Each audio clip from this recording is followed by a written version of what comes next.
My name's Steve Radford. I've been with the company for about 24 years. When I started, it was P&P, which is pagers and payphones. Some people may remember that, others may not. Then we migrated to Highwaymaster, then to Qualcomm, and now to PeopleNet. When you go back to your truck, you should find two things in your truck. One is more important than the other. This one here basically is an information guide. Pretty much the same as the book that you have in front of you, okay, which you can use as a refresher. So if you don't have one of these, no big deal. I can get you another one if you want. But again, like I said, everything's contained pretty much in that booklet. The one that's important is this one. It's your DOT card. You have to have this for the DOT officer when they stop you to explain to them how to use the device. Yours looks a little different than this one. This has the exact same information yours does, only yours will be folded in half. Where do they put it? They put it on the seat pocket, the seat, or the dash. If you don't have one of these, don't worry about it. You have one of these, I have spares, please come and see me. Don't leave home without it, so as they say. Best place to keep it, permit book, because obviously when the DOT stops you, they're going to ask for cab card registration and other things. This way, if it's in your permit book, you're not going to forget where it is. Everyone has approved their logs and logged out of Qualcomm except the people I've talked to that have issues with that. That's one thing you need to do before you move into your new truck. Make sure you approve your logs and log out, because it's not going to transfer the data if you don't do that. When you go back to your truck after I've called you and told you that I've done my settings, and you go out to your truck and fire it up, this is the screen that should appear. If it doesn't, what may appear is this screen here. To get from this screen to that screen, simply take any finger, put it on the lock, and swipe it. And that screen should appear. Another screen that may appear is this one. To get from this to that, simply take your finger and put it on what we call the PeopleNet icon, and it'll bring this screen up. Okay? Okay, we're going to look at the device, the front of it, and I'm just going to explain exactly what each one is. Here is your location finder. It basically rotates. Here it's going to say 0.09 from Duquesne, Missouri, because it doesn't recognize it as Joplin, because Duquesne is a parallel city beside us. It will also show your employee number once you log in. If you've got a lettered employee, it'll say V9776, or it'll say 38884 in my case, no zero in advance or before it. It will also show you your current duty status and the amount of time that you've been in that particular duty status. It will show you your available hours on your 70. It will also show you your hours that you have in descending order for your 30-minute break within that first 8 hours. Moving over to the right, this little envelope, which when on your device, when you have new mail, and you have to think in terms of that, will be flashing intermittently. That indicates you have new mail. It's not going to scream at you like it did before, you know, messages and so on. That icon just will be flashing. When you've read the mail, this icon disappears. The next one over is what we call the PMG, which is primarily just the brain for the device, which is this small little box down here, which is about a third of the size of what the other device is. This unit can actually move within 100 feet of the truck and still send and receive messages. Beyond that, even though there's still cellular service available, it won't send or receive. Why is that? Because it has to be within 100 feet of the brain. It has nothing to do with cellular service. So you can actually take the tablet with your load information, say for pickup or delivery, and take it to the shipper receiver, and you'll have your information there for your pickup and delivery number. Okay? The next icon over is what we call the data tower. Once you log in successfully and it starts to download your logs or any information for that matter, it's going to start flashing intermittently. If it doesn't, what you simply do is take your finger, put it on the data tower, count to 10, pull your finger off, it boots it is what it does. The next icon over basically is just your GPS signal, indicates that you've got good GPS. Next item over is your battery level. The next one over is your clock, and you can set that to military time, which obviously most of us probably plan to do because that's how we're dispatched. The cool thing about PeopleNet is when you spring forward and fall back, it automatically changes time for you. Okay, you can also set it for your home time zone, if you're Eastern or Pacific, whatever the case may be, and it'll do the same thing. Working down the right-hand side, you have the power on and power off button. That's another way that you can also reboot that tower. If this tower is in the solid mode, what you would simply do is take your finger, hold it to the count of 3, and this screen pops up. It gives you the ability to turn it actually off completely, or it gives you the opportunity to do a restart, which is what you would want to do if you wanted to reboot the system. Here is the up and down volume, and yes, you can listen to your messages and you can adjust the volume. The voice, from what I understand, is a lot friendlier than what the other one was. It's less robotic. Okay, so that's the front of the screen. Looking at the top, there's 2 USB ports and an audio jack. You can use a wireless mouse with this device. You can use a wireless keyboard. You can use a stylus. Folks with nails, you can't, if you hit it with just your nail tip, it's not going to do anything. If you hit it with a tip of a pen, like a regular pen, it's not going to do anything. You touch it with your finger, what we suggest you do is take your finger and approach it straight. You can also use a stylus. Someone asked, is there a screen protector on this? No, there isn't. So you really don't want to use a sharp object. Use a stylus, wireless mouse, wireless keyboard, or your finger. And on the flip side, you have a camera, carry strap, and a power bar. This is the camera here. And someone said, well, is it activated? I said, no, it's not. Carry strap, adjust for Velcro. Okay, so again, you can carry it in. This is the power bar, which charges the device. I'm being told it actually charges better in the cradle than it does in household power. Can you bring it at home or bring it in home or into your home, pardon me? Absolutely. Go ahead and put in a USB port, adjust a household adapter to it, plug it in, it'll charge it that way. Okay, next is what we commonly refer to as the CFI homepage. Okay, once you successfully log in, and that's the next step that we're going to do, we're going to talk about that. This particular screen here should pop up. Anything that is multicolored is active. Anything that is gray is not active. So here, all these icons are with the exception of this one, and we'll address each one as we get into the presentation. These things I've already pretty much talked about. One thing, once you get to the PeopleNet home screen that will be activated, you'll see this icon here, which we call the PeopleNet icon, will turn blue, as well as this. What do these two do? This one here will bring you back to this main screen, because there are other icons that you can't see on this first page, I call it. You'll advance to other levels. If you're down 3 or 4 levels and you want to bring it back to this, you simply hit the PeopleNet icon and it advances to this. If you want to go back just one page, simply hit this, it'll go back one page, or this, and it'll go back one page. Okay, there are 2 types of sleep. There's sleep delay and coma. The one that's critical is coma. If the truck's off for 8 hours, it actually shuts down completely. Will not draw any power anymore. It will also not receive any messages. So the best thing for you to do is A, leave your phone on, or B, when you wake up in the middle of the night, I sleep in 4 to 5 hour increments. So what you do, you wake up, go ahead and take the key, turn it, or touch the any one of the icons on the device, and it resets that 11-hour period. All right, initializing PeopleNet for the first time. Again, this is the screen that should appear. If it doesn't, I've explained what you need to do to get to this. Anything with a blue banner around it indicates it's a field that you're required to fill out. To activate the keyboard, simply take your finger, touch it here, and the keyboard will pop up. What it's asking you to do is to start the login process. If you have a strictly numbered employee, you no longer have to put the 0 like we used to, just strictly the number itself. If you have a lettered employee, V or T or whatever, it doesn't have to be uppercase or lowercase. It'll accept either one. So you're going to go ahead and put that in field number 1. You're also going to do the same thing in field number 2. You can get to the next screen simply 2 ways.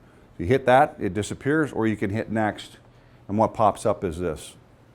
You hit done. This screen will probably not appear. What is this? This is your US hours of service. It's automatically going to default to that because you're in the United States. Now, the cool thing about PeopleNet is that once you go to Canada, it switches you into Canadian hours of service once you get sort of mid-range of the Ambassador Bridge, and vice versa when you're coming back the other way. So when you get to Taylor, pick up your paperwork, look at your US hours of service, make sure they're in compliance, to Canadian hours. You get to the middle of the Ambassador Bridge, it switches over to Canadian, and again, vice versa when you're coming back. Can you look at your US hours of service when you're in Canada? Absolutely. I'll show you the icon that you go to look at that. Is people are more worried about when they come back with that 30-minute break than they are when they go in. Okay? Did that answer your question? Or? Yes. Okay.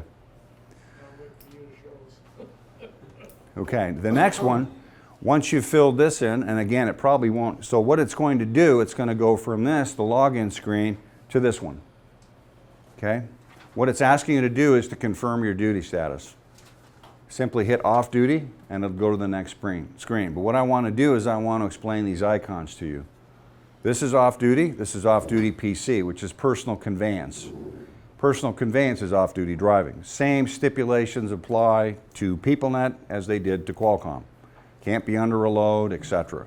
Now, instead of it being 60 minutes, it's 50 miles. Now, you don't have to look at your odometer. It will actually tell you how many miles you have remaining, and I'll show you that screen later. The next one is off-duty brake.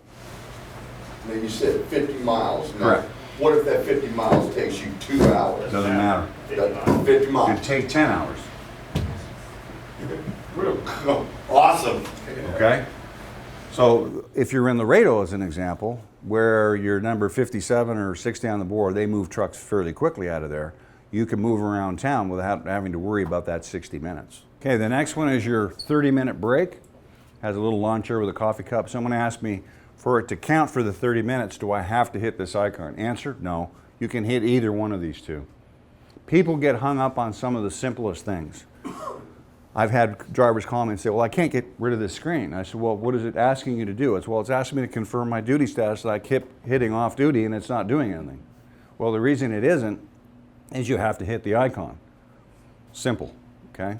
Next is sleeper and split sleeper bird, driving, on duty, loading, unloading, fuel, and inspect. Okay, so you confirm that you're off duty. It switches over to this one. Because you're at a terminal, and because you're at a terminal, it's going to ask you, first of all, you don't have a trailer and you don't have any shipping information because you're not under a load. So what you're going to do is tap on this, keyboard pops up, you're going to put 5 zeros in both of those fields. Illustrated here, both in Trader 1 and in shipping information. Once you've filled that, and people again can get hung up on this, simply take your finger and hit the accept button, and it advances to the next screen. It's asking you if you want to confirm your logs. Answer to that is no, because you're just starting the login process. None of the information has been transmitted yet to the new device. So you're going to hit no. If you hit yes, what happens? It just delays the process, but please indicate no. Once that pops up, your login confirmation screen is going to appear every single time that you make a duty status change. It's basically asking you, is this what you want to do? Here, it's showing undefined because it's coming from an undefined unit, meaning Qualcomm, to PeopleNet. Shows that you're off duty, it shows the US hours, it shows the 0 trader, 0 shipping, and your location. To get beyond that screen, simply hit the accept, and this pops up, the CFI home screen. One thing you can't do is once you've migrated to PeopleNet from Qualcomm, you cannot go backwards. Now we're going to talk about the PeopleNet icons. We're not going to go in any particular order, but the biggest issue that people are having with this device, how many people in the room had a flip phone at one point? Pretty much everybody. The difference between Qualcomm and PeopleNet, in my mind, is Qualcomm is a flip phone. It had 2 icons. This has 16. So it's like when you migrated from your flip phone to a smartphone, all of a sudden all these icons started to appear, right? Some were fairly simple to figure out and other ones weren't. These ones here are very, very straightforward, and we'll talk about each one. The first one we start with is Roadside. You're getting stopped by the DOT, they want to look at your logs, you simply hit that, and this pulls up. It gives the officer the ability, with the card, to go ahead and look That's your 1 day, 7 day, and 8 day. And later we'll show you how you transmit that information to the officer if they ask you to. Okay, the next icon. So this is the navigation. It is co-pilot. It is set up truck friendly. I don't believe there's a charge for owner operators. It's still free. Okay. There's two workflows. Both are co-pilot. Both are set up for trucks. 13.6, 80,000 pounds. Are they set for hazmat? No, they're not.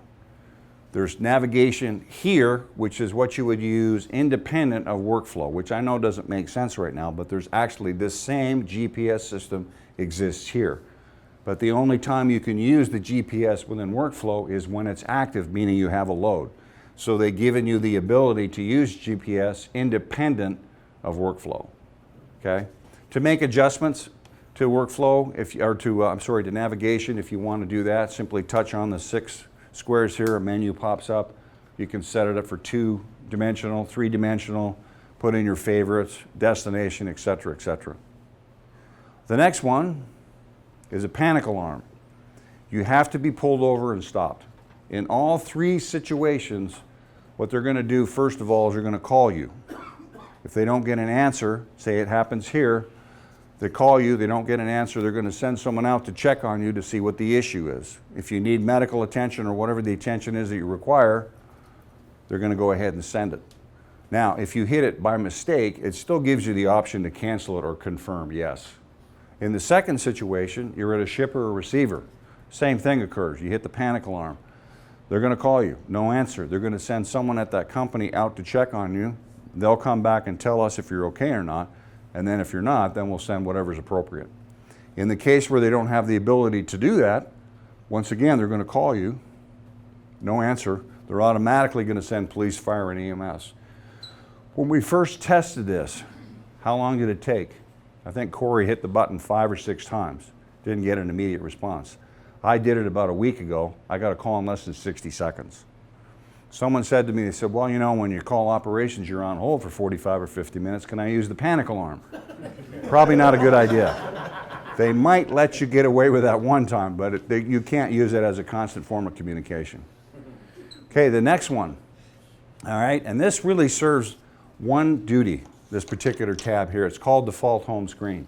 The only thing that does, as I call it my page 2 advance, you hit this, and what it does, it brings you to another page. What it does, it takes some of the icons on page 1 and shifts them to the left and gives you the ability to look at other things. And we'll go through each one of them now. The first one is truck. Primarily going to be used by the shop for engine data and codes. Can you look at it? Absolutely. These yellow icons here won't appear on your device. Anything that's not active will simply be gray. The next one, again, in the default home screen, is what I call the CFI Happy Driver. All right, once you touch that, it simply brings up this here. And there's only 2 icons currently that are activated. Your log in and log out. Now, can you log out? Absolutely. And they're recommending that you do that to refresh the unit roughly once a week. Okay, just similar to what you do, power up and power off your phone when it asks you to because of updates and so on. Same thing here.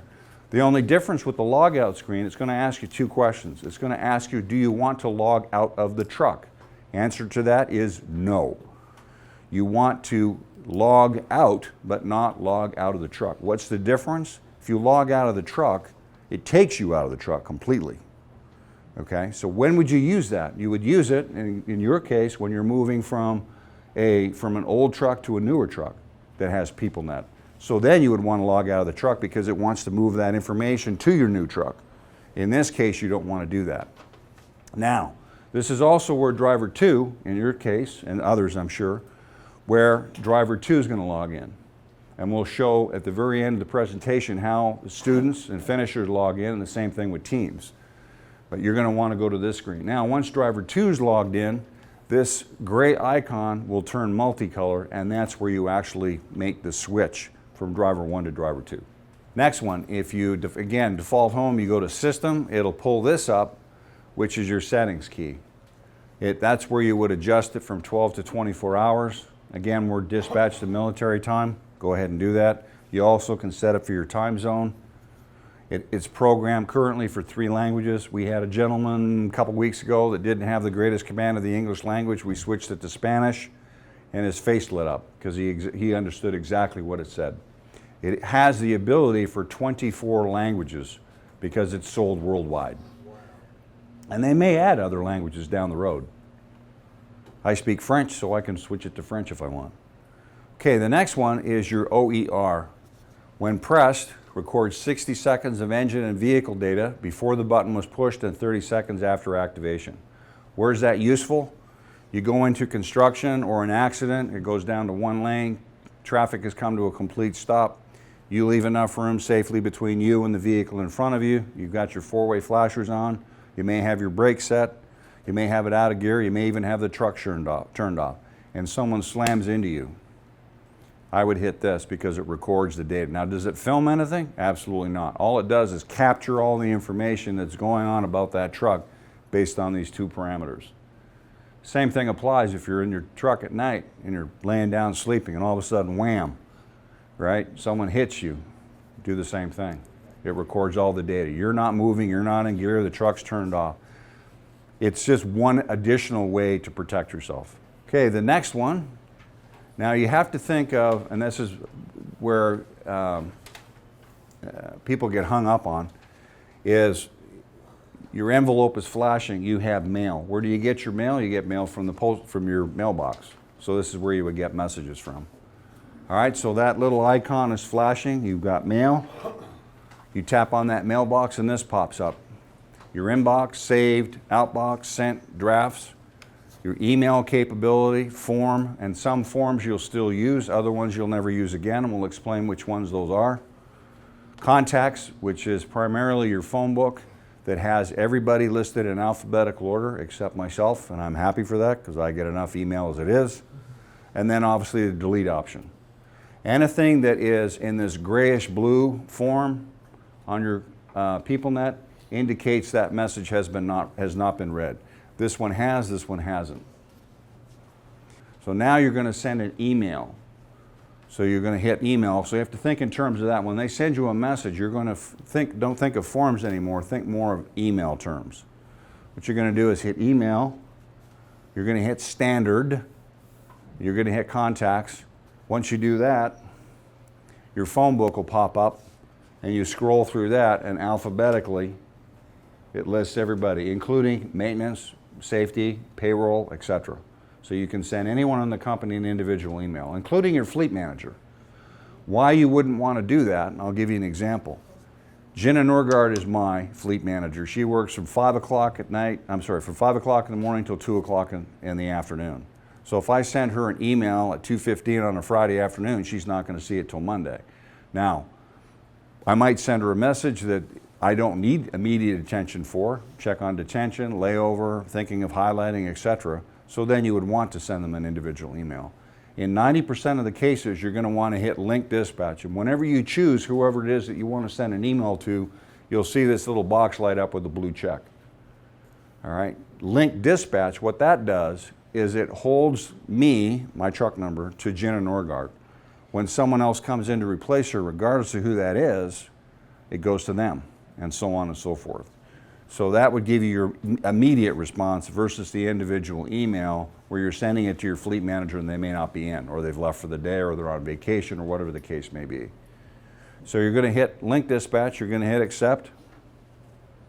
This pops up. This is where you're going to actually type your message. For the keyboard to activate, you simply take your finger, tap on this, and up pops the keyboard. Simply type your message, whatever it may be. To press that, keyboard disappears, hit send, hit now, and off it goes. Okay, getting on the board. This would be you coming in from time off and you want to get back on the board. What you're going to do is go to messages again, and in this case you're not doing an email function, you're actually doing forms. And the forms are in the exact same order and same numbers as they were on the other device. We've added a couple new ones, one of which I'll explain later. So what you're going to do is take your finger and tap on duty status. It's going to ask you the same questions it did before. Anything with a red asterisk indicates it's a field that you need to fill out. To activate the keyboard, simply take your finger, touch on this, and it's going to ask you if you want to take a break or getting back on duty. Once you've confirmed what it is you're doing, in this case you want to get back on the board, hit that, hit OK, and it will advance to the next field. Go ahead and fill out going on the board, yes or no, and your trailer number. Once the 3 fields are complete, hit the send button, hit OK, and off it goes. You're now on the board. All right, now you're on the board, but you're going to get a load. Loads, receiving a new load. Okay, you're going to get 2 messages. You're going to get a planned load summary and a load assignment or relay assignment. No different than what you're getting now. Tap on OK, brings you to this. You always want to respond to the bottom message first, which is the planned load summary. So to read this message, again, take your finger, tap on this. It opens it up. It's one that requires a reply. There's the parameters of your load. It's asking you a yes or no question. Do you have the available hours to do the load or not? Hit yes, send it off, hit OK. Now it goes to load assignment or relay assignment. Take your finger, tap on this, it opens it up, it's asking for a reply. You go ahead and fill in the trailer number that you have. Hit OK, hit send, off it goes, hit OK. Now later, once I get to the end of the presentation, there's 3 videos you're going to see that are going to basically repeat exactly what I'm saying, but actually visually show you what you need to do from start to finish. Okay, loads using workflow. So you've responded to the planned load summary and the load assignment or the relay assignment. And what happens is that grayed out icon that we talked about before that wasn't active is now active. So to look at it, you simply take your finger, touch on workflow, and this pops up. It's going to list your stops. It's in one message form. So now, unlike Qualcomm where you would get a Conway load, you'd have, I don't know, 6 or 8 messages. You'd have to open up each one. This, to activate scrolling, take your finger, touch it here at blue banners, and simply scroll through. If you have a multi-stop load, what it does, it's going to indicate what your stop is, but it will also have a blue line that divides 1 through 2, 3, and so on. Okay, CFI, select duty status. Now, because you've got a load that you want to roll, you want to do your pre-trip. So you're going to go ahead and hit inspect. You're going to put and it's going to pop up the login confirmation, off duty to on duty. You're confirming that. You're going to hit pre-trip, hit it accept. Goes from off duty to on duty. You hit accept again. This one you skip over, it's the EDVIR. You simply hit the PeopleNet icon and it'll take you back to that CFI home screen. Okay, CFI home, press workflow. Now you want to go ahead and set up routing. Do you have to use the routing that they provide? Absolutely not. What does it route you to? Point A to point B, does not incorporate fuel and route. That's independent for you to do on your own. Okay, so you're going to hit route. This is your GPS screen. Now this shows a split screen, but it really isn't. This is what we call your safe screen, to alternate between the 2 screens. To go from your navigation to this one, you simply hit this toggle switch. To go from your safe screen, to navigation, simply hit navigation. What is this? This is your instant MPG, your trip average, your miles for today. It shows your hours, off-duty PC. It shows the 50, and of course would start counting down as you move the truck to 49, 48, and so on. Shows you the time before your 30-minute break, 70-hour availability, and so on. If you're driving down the road and someone hits you, you still have the ability to record it. You can adjust your brightness or to night mode, and so on. And again, to alternate back this and that to get to this. Okay, so now you've accepted your load, you've gone ahead and done the routing, you get to the customer, it's going to ask you, have you arrived at the stop? Before you confirm that you've arrived at the stop, make sure it's the right place that you're at. Point Comfort is an example. I notoriously always go to the wrong gate for whatever reason. So what you want to do is wait till you get and have confirmed that you're in the right location before you hit yes. If you hit no, what happens? right? It disappears, you get back in your truck, you move your truck to the correct location. Now you know exactly where it is that you need to be, you hit yes. What it does, it pings that pickup or delivery location for you, is what it does for future trucks to go in. People ask me, well, when I go to a distribution center, if I go to, as an example, Point Comfort, do I hit the yes when I get to the dock, or do I do it at the check-in point? You do it at the check-in point. So when you get to that guard shack, that's when you would want to hit yes.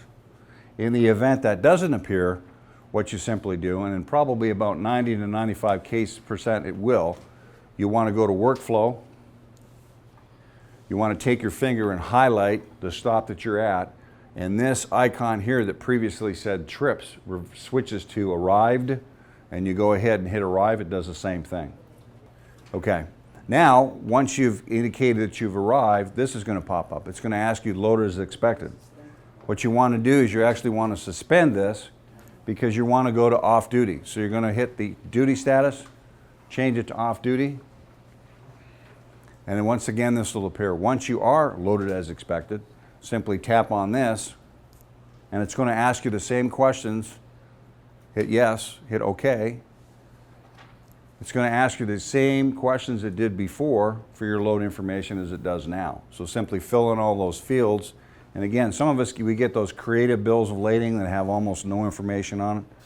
Doesn't have maybe a bill of lading, doesn't even have pallets. You have to fill in each one of those fields. What you would use is use your load number or the trailer number. That's what I've done on Qualcomm. Just fill it in with, 823 or whatever the trailer number is, and that'll work. Once you fill it out, hit send. It's going to ask you if you want in-cab navigation. Again, you don't have to use it. All right. When you get complete with the stop, you can drive away, and the very exact same thing with Qualcomm does with PeopleNet. You do that 2-mile driving, and it kicks you to driving mode. Okay, now it's going to ask you if you're empty. Once again, you have to fill in all the same fields. Okay, now you get some bills of lading, once again, that the individual simply draws a line, and it's really hard to read what the name is. A lot of people are apprehensive about giving their last name, then they give you their first name. Can you use shipping officer, receiving office? Yes. Guard shack? Yes, you can. Don't do like I did. I used ugly dude one time. Got a call from my fleet manager and said, I don't know if you know this or not, but the customer can actually look at that, so be careful with the names you use. Once you've filled in the field, simply hit send, and that colored icon goes gray because you're out of workflow. You no longer have a load. It's dead. Exactly. All right, EDVR logs, you're going to go to logs. This is where you would transmit your log information to the officer. You would fill in the fax number or the email address and hit accept, and off it goes. Okay, this is your view hours of service summary. What we suggest you do, because we don't get into great detail as far as logs is concerned, and if we did, it would probably add another hour and a half to 2 hours in the meeting.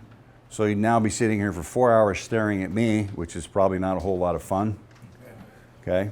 So what we ask you to do is when you get the signal from me to go ahead and log into your device, spend time, particularly in the logs area, familiarizing yourself with where I pick up my hours at midnight, etc., and so on. Because again, we don't get into a lot of detail with that. So this is what your one day looks like. When you hit the details of that, it brings up the old paper graph showing the hours that you've been in any particular duty status. Anything with red indicates that a change has been made. Okay. Now, you're going to make an adjustment to your log. There's two ways to do that. There's an existing change or a forgotten change. What's the difference between the two? An existing change is one, it's a status that you currently have. In this case, you're showing at, say, 10 to 11 o'clock, I'm not sure the exact time, that you're on duty, and you want to correct that. So what you're going to do is go to your annotations, which is your editing key, hit that. This pops up, you hit existing, you scroll through to the time that you want to adjust, touch on this, it blue banners it, so you're going to make an adjustment to this.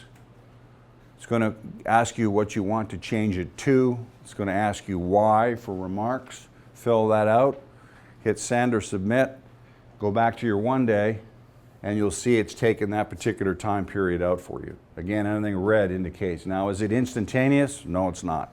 It takes about 3 to 5 minutes because it goes from your device to a cloud, to the servers, back to the cloud, back to your device. So if you switch back and look at your 1 day log and see that it hasn't been changed immediately, that's the reason why. It takes between 3 to 5 minutes for that to do that. All right, now you're going to be doing a forgotten change. What's a forgotten change? A forgotten change is one that you've forgotten to do. As an example, you've done your pre-trip, but you haven't flagged it. So what you're going to do is hit forgotten, put the time range and date that you want it for, the location and the reason why. Go ahead and look at your 1 day, and it will submit or will adjust the time according to what you've wanted to adjust it to for that forgotten change. Okay, completing your EDVIR, you're going to go to inspections, you're going to hit new, you're going to go to post, and this is basically your Form 35. It's going to ask you the exact same things it did on the other device, right? Go ahead and fill all those out. When you've got them completed, hit done, and it's flagged it for you, which is an off-duty function. It's not on duty. Okay, certifying your logs. That's why we don't get into the logs portion, because quite honestly, you would forget 90% of what you need to actually just log into the device, right? So we're trying to give you at least a surface exposure of what the device does. Okay, what we're asking you to do is wait until you've actually left Joplin. I don't care if it's, until you get to the light at 32nd Street or the light by Flying J or your first 30-minute break or at the end of your first day.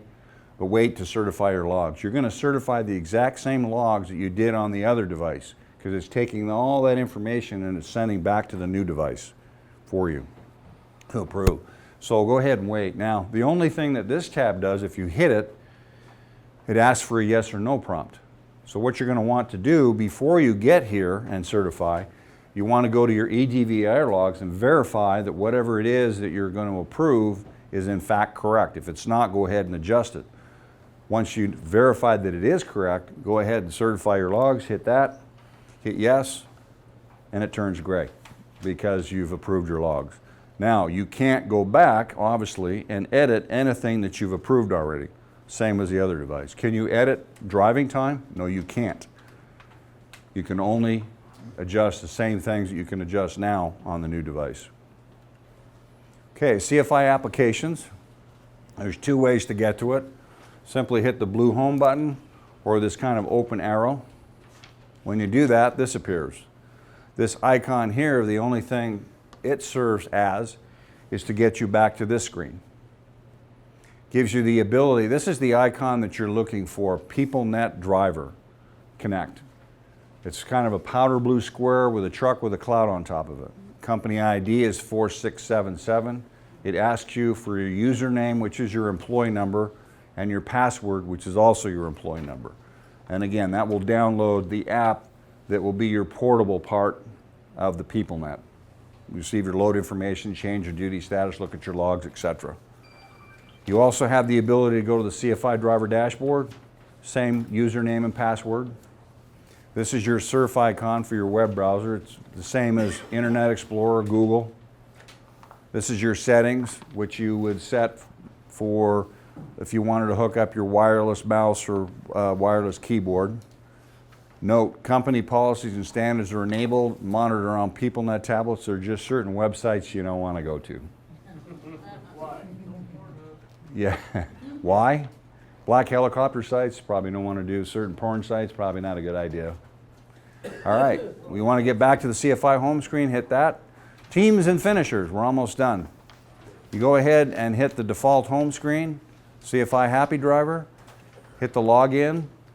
Driver 2 is going to get the same screen as what driver 1 did when he logged in, only gets it through a different way, meaning default home screen, CFI Happy Driver, and then the login. Simply do the same thing driver 1 did, put your employee number in both fields, again, no zero, letter, it doesn't have to be capital or lowercase. It's going to do a data call where it's going to start downloading your logs. It's asking you to confirm your duty status. Now, because driver 1 indicated trader 1 or trader 1 is 0 and shipping information is 0, for driver 2 it's already pre-programmed because it identifies you're on the same truck.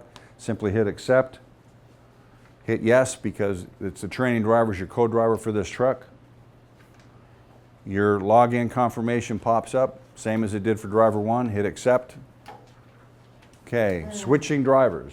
Because driver 2 is now logged in, this icon that was gray before is now multicolored.